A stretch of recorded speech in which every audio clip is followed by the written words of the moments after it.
can teachers make the most of the interactive whiteboard to stimulate children's learning in literacy? We look at 3 teachers who use 3 original story starts with their classes to help them achieve their learning objectives. A further 4 story starts are available on the Teachers TV website. Simon Botton, Deputy Head at Crossways Junior School in Thornbury, is using vivid description to establish a story setting with his Year 6 class. His colleague, Kerry Wotton, teaches her Year 3 scene setting, while Andy Bowman from Bailey's Court Primary is working with his Year 1 on exploring character. Andy had begun by showing the opening of the clip and exploring the scene setting with the whole group. OK, I'm going to pause it there.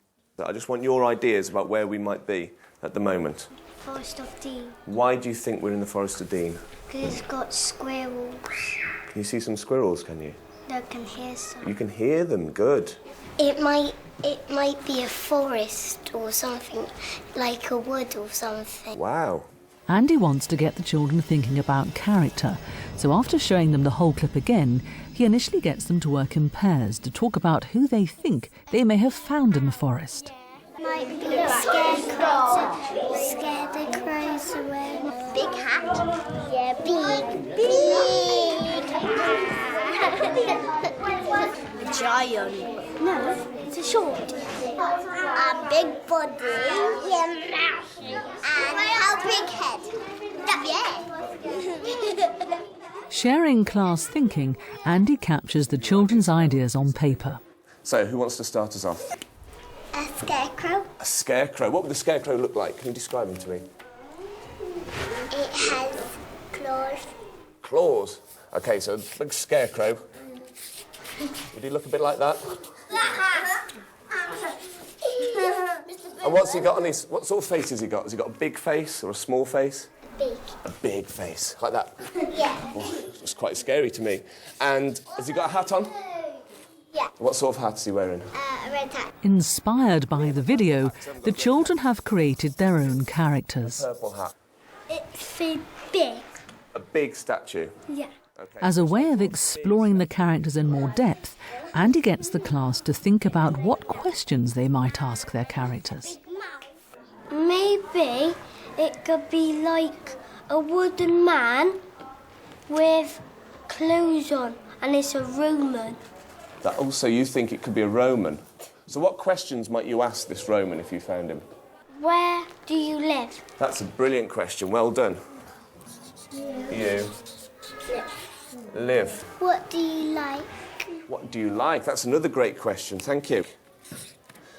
That's a really good way of finding out about somebody, isn't it? Asking them what they like and what they don't like. In the next part of the lesson, Andy wants to get the children to think about what it would be like to be the character. So he introduces a woodland creature to help him. Where did you come from? That's very interesting. One of the reasons I used the puppet was so that the children weren't on show. They could experience answering questions in character without feeling that they were being watched, because they were all in the same boat and they were talking to a puppet. So it took away that idea of I'm talking to the teacher, so I've got to get it right. Where do you live? What do you like doing here in wood? In the final part of the lesson, Andy uses drama to get the children using language and actions to create character. What do you like eating? Where do you live? In the woods. What do you eat? Nuts. I got some nuts here.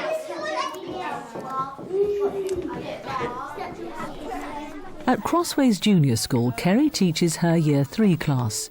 Using a different video clip, she's looking at atmosphere and scene setting. She begins by playing the whole clip through.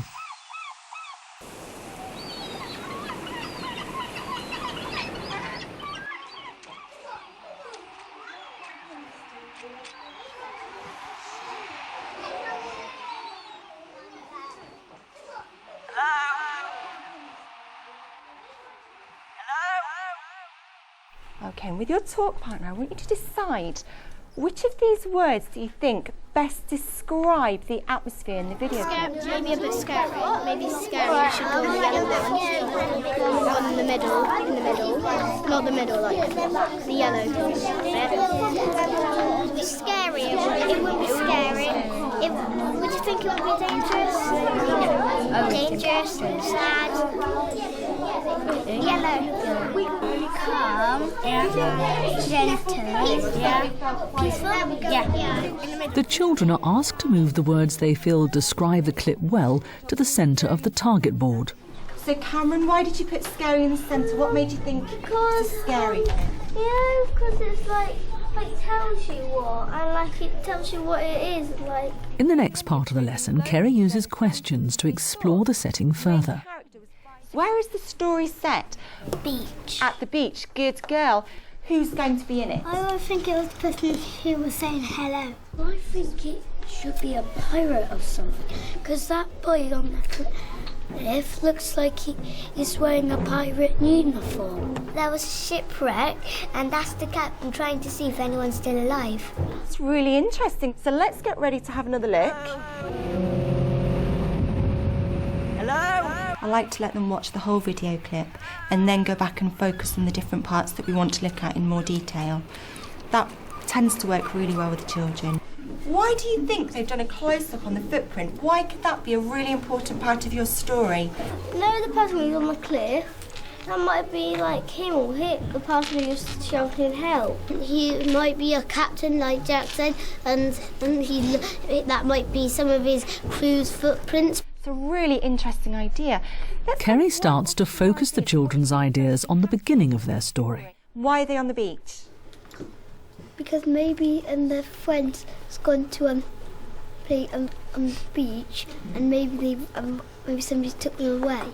There was a shipwreck, and he ran away from a fire, and his name's Jack, and he's a boy, and he's an adult, and he's 21.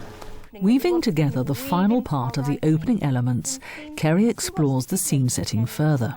We're going to see if we can write in lots and lots of different ideas that we would use when we do the scene setting for our story.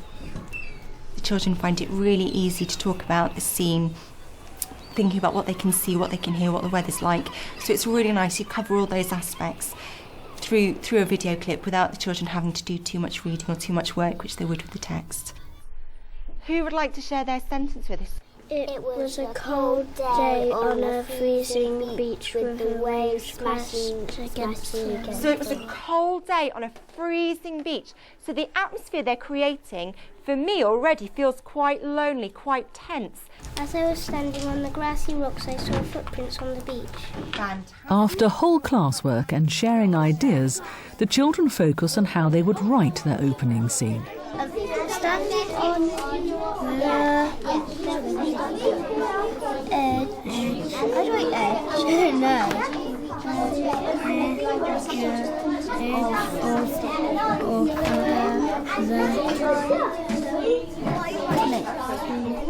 The waves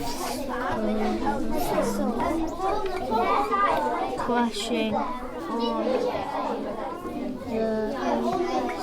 top of the cliff.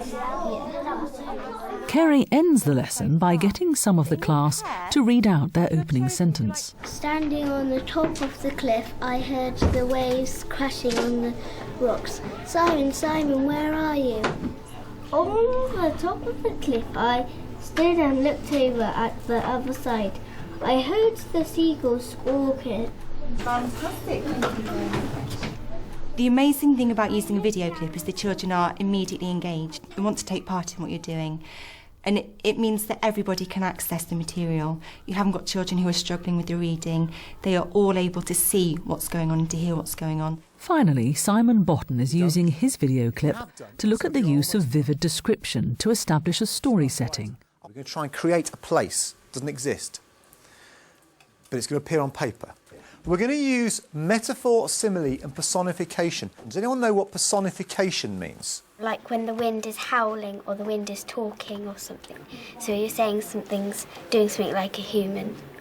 By the time children reach year 6, they're expected to write quite elaborate narrative structures. using characters in quite a subtle way and developing quite complex plots. Just one more little thing, and then we'll have a nice cup of tea.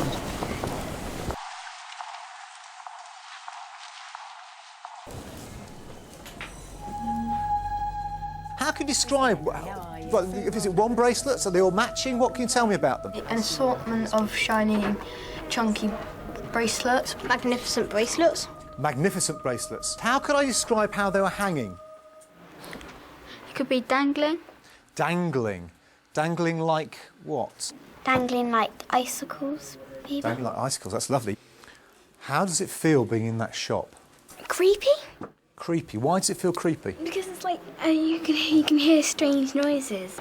Like it's mystical stuff. Mystical. OK. I want you to think about how you're feeling in this shop.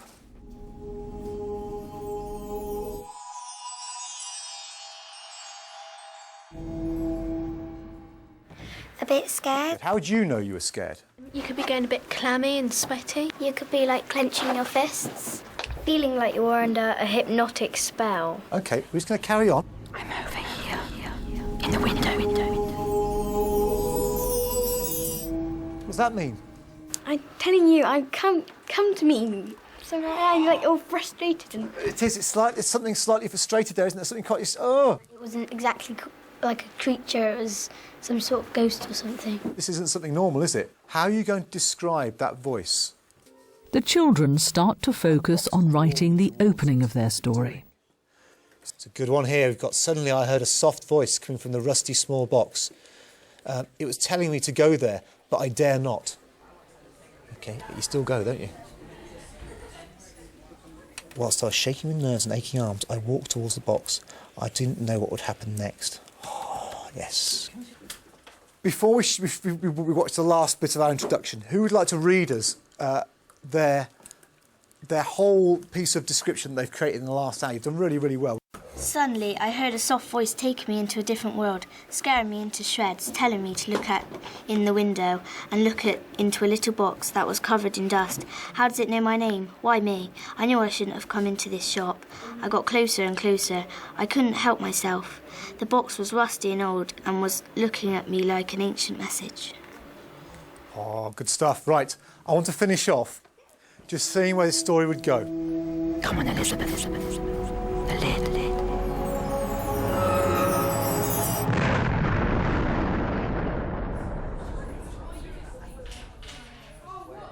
And that's really where we leave it, and where your story begins. And that could go off in a whole heap of different directions, couldn't it? Where could that take you? To another planet. Onto another planet. A plane of non-existence. Brilliant. In this programme, we've looked at the use of just 3 of the 7 story starts suitable for use with Year 1 to 6 pupils. They're all available on the Teachers TV website. They offer a variety of settings, characters and storylines to help teachers get the most out of using the interactive whiteboard to teach literacy.